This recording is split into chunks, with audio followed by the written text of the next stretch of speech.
Hey guys, Doyle here with Doyle's Basement Records. How's everyone doing? I'm doing well. It's Saturday here, probably 11:30 here in Kansas City. Um, see, new little setup. All my Tom Waits. I wanted to take a picture of them all because I haven't done it in a while. Because my last picture, I probably only had the bottom part done, not everything on top. But this is gonna be an episode about when is you know time for an upgrade in your equipment. Before we get started in that, when you hit the like button, hit the subscribe button, please leave me a comment in that comment section. Let me know if I suck, if I'm doing all right for you guys. And remember, I don't have any editing, and you're looking for perfection. This just is not the video for you, unfortunately, guys. And probably might as well hit that back button because I like to ramble on, and unfortunately, I do forget. Oh, that one's hanging on by a thread. Sorry, I had to wet the whistle. All right, let's get started, shall we? So,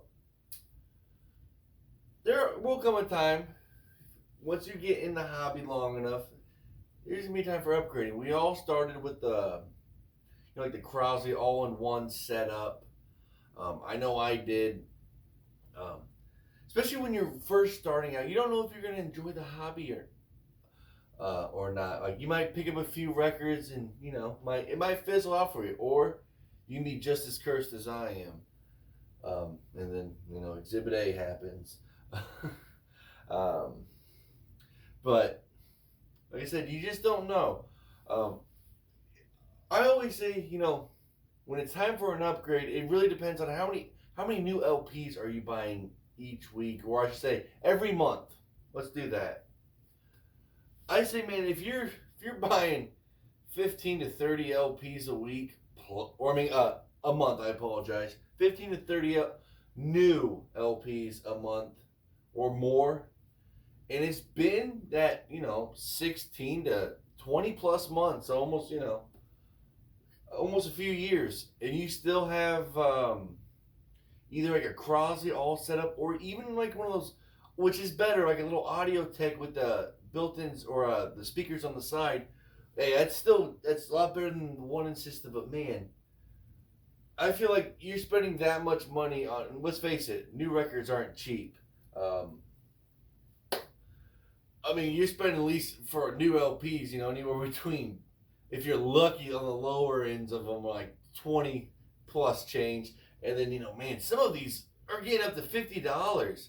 Somehow, like that new Tupac, I think it's a 4 LP, it'd be pretty much like $100 with tax. I know that new House of Pain just came out, one disc, or I should say disc, LP, $50.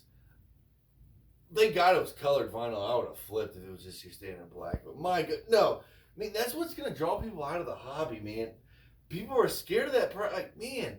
And even if it wasn't $50, even like 25, just getting 2 new records, $50, like, man, But, like I said, when we're in that hobby in the beginning, because I remember when I had like my one-in all set up, and then I got this really, really cheap setup with my own individual record player with some speakers and a real cheap JVC receiver. I had that forever. And now I love my setup now. I do got just a U-turn table, which is a little over $300, and I got a really good receiver, a Pioneer SX680. It can get down. And I still remember when I finally switched from my JVC to that. Oh my God, man! I fell in love again with music. I had to re-listen to different albums. I haven't heard it on this receiver. The sound quality was just so unreal.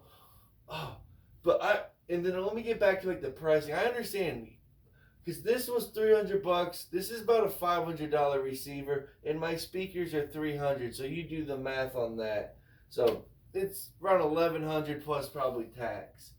And, not everyone can just drop that. Like, I didn't get this all at once. It was this. I upgraded my turntable. and then I waited to get a better receiver. Just held off on buying records for a while, and then I got good speakers. Well, actually, I had these are a lot better speakers. I had other speakers that I found like 5 years ago. I got for free that I was listening to with this, and then like a JVC receiver, which was still good. And then when I switched that JVC receiver and put my fucking Pioneer on, oh my god, wow, couldn't man, I couldn't believe the difference. So man, some of this stuff that is coming up, like some of those old Pioneers, some of the old Macintoshes, or like those Marquis, man, Kenwood. Some of those old ones are just they have just a great sound and they're built to last too. Um, so that's how I kind of feel. If like I said, if you're getting 15 to 25 LPs every month, all new. Um, and it's been a few years, and you're still, like I said, rocking that. It's definitely time. Because man, some of these really cheap record players, they don't have the counterweight, so it's fully pressed on your LP. And believe me, it's not good. It's not good for your LP. You're spending quality money. And when you keep listening, you don't want to keep putting on that awful needle. Like I understand it's fine in the beginning. Well, not fine for the record, unfortunately, but fine for you because you don't know where you're gonna be. You don't know how hard you're gonna fall in love with buying records or not. I sure did. I've had 3 different phases. I was in, I was out, I was in and out. I've been back in for about like 5 years. That's a lie. I don't think about 5 years. About 4, I should say. Pretty much, Greta Van Fleet kind of got me back into records. But yeah, man, big Tom Waits fan if you can't see.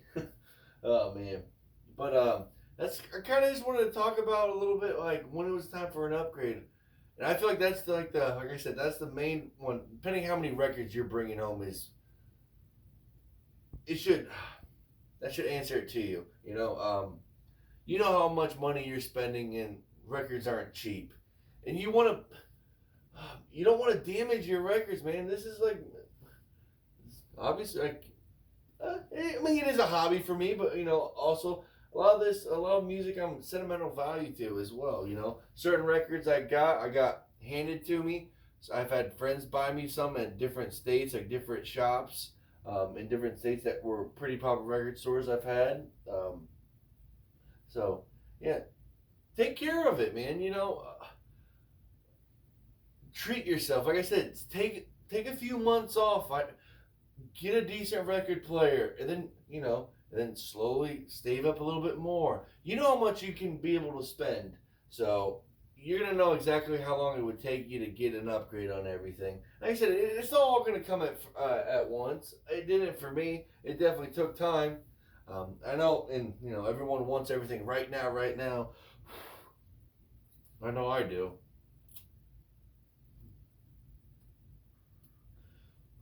I think that was kind of into that, and I just wanted to. Who's excited for the Jeff Beck Truth? It's expensive. It's another one of those expensive. I don't remember exactly how many LPs it is, but that's correct me if I'm not. That's like oh my god. Oh, did I see $70 album plus tax? Whew.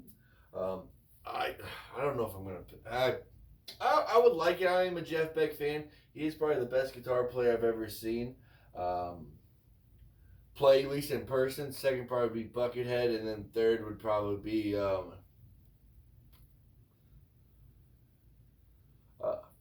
it Larry something? The guitar player from Primus, phenomenal guitar player. Um, but and I did buy a bunch of more of those. God, I'm pretty sure you can see like 2 Grateful Dead ones in the frame. I got some more records over there in frames on the wall. I bought I bought 6 more of them because I'm gonna move my 3 posters over there. And I'm gonna put album covers up over there in those frames. So I got a total of 8. I'm slowly picking which albums I want in there. I got let's see, a Ray Charles so far, a Zeppelin one, probably a Slightly Stoopid that's coming off the top of my head. I'm guessing probably which Tom Waits. I got a Tom Waits one over there. Probably I'm gonna put small change up. This import and maybe closing time because that one has sentimental value to me. Even though God, when did I make that mistake? Probably about a decade ago. One of my buddies went to one of the most popular shops in Chicago. And he picked me up Tom Waits closing time. Well, I've listened to that I don't know how many times. Um, but man, I ripped. I don't know how I did it, but I ripped part of the cover. I know it was heartbreaking. I, yeah, like I said, but every bit of a decade ago. Man, I was bummed, but yeah. What do you guys think about some? Like, I think I know what you guys think. The pricing in these LPs are just getting ridiculous. Um, they really need to check themselves.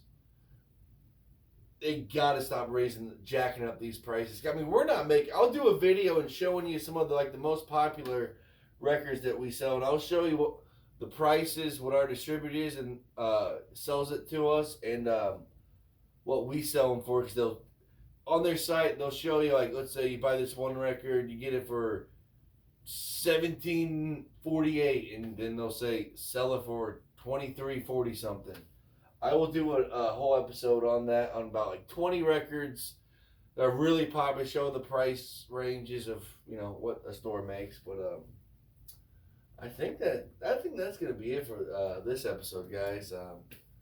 So please hit that like button, hit the subscribe button, leave me a comment in the comment section, whatever you want to write about. I will definitely hit you back up. But other than that, guys, have a good night.